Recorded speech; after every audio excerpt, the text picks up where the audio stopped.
Boom.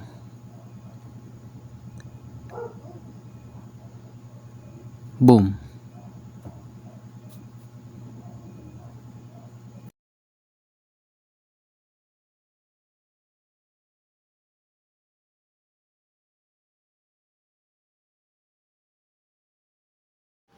So ituturo nga natin kung paano makakuha ng libreng preset at magagamit mo talaga sa Android phone at sa iPhone kahit hindi maganda yung camera mo.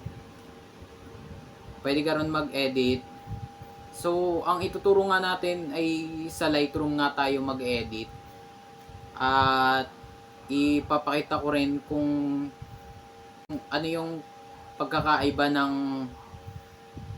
yung quality ng sa camera lang at dun sa may Lightroom mismo sa may effect ng ng filter. So kung hindi ka pa nga nakaka-subscribe, okay na yun. Sige, okay na yun. Sige na, patuloy na tayo sa ating video.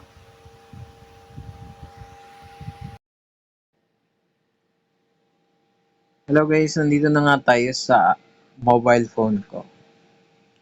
So punta na nga tayo sa YouTube channel ni Planet Aries. Planet Aries. Yan. Punta muna tayo doon.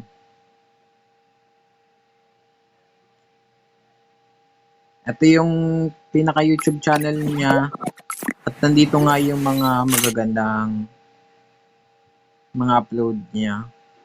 Pili na lang pala kayo ng gusto nyong filter. Yung preset, ganyan.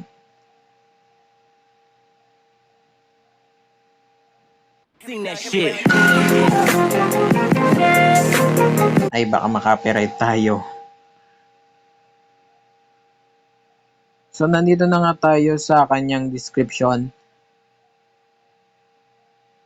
Makikita nyo dito yung Google Drive para sa Android user lang.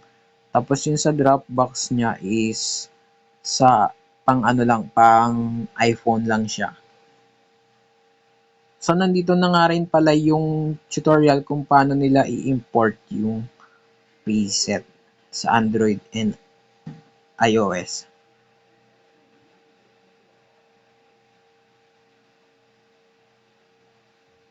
Pinutin na nga natin yung Google Drive para sa Android.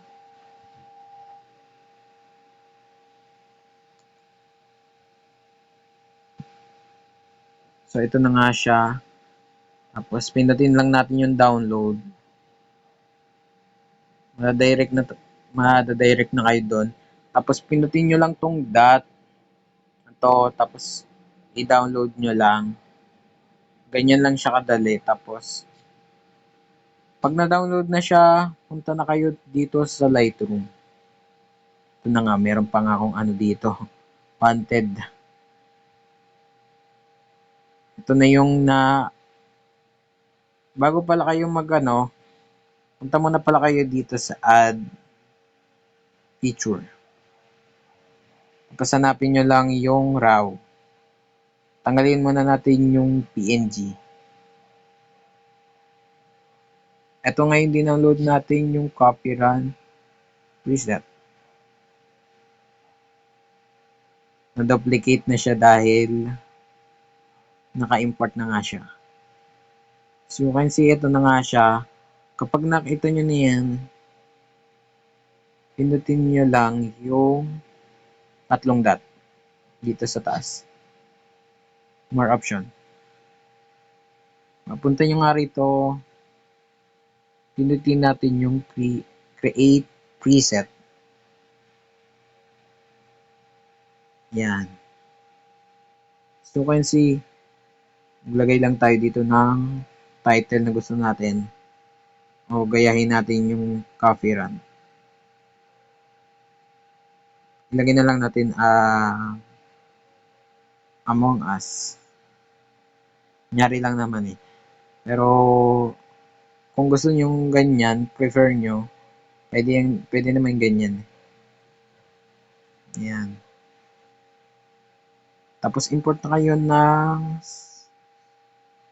gusto nyong picture na i-edit. So, ito yung sa akin. Lagyan natin ng coffee run. Ito nga. Ito na yung na-import natin, yung Among Us. Punta lang kayo dito sa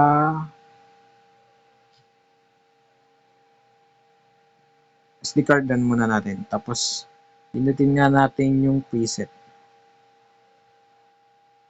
Tapos, user preset. Ayan na nga siya. Ayan.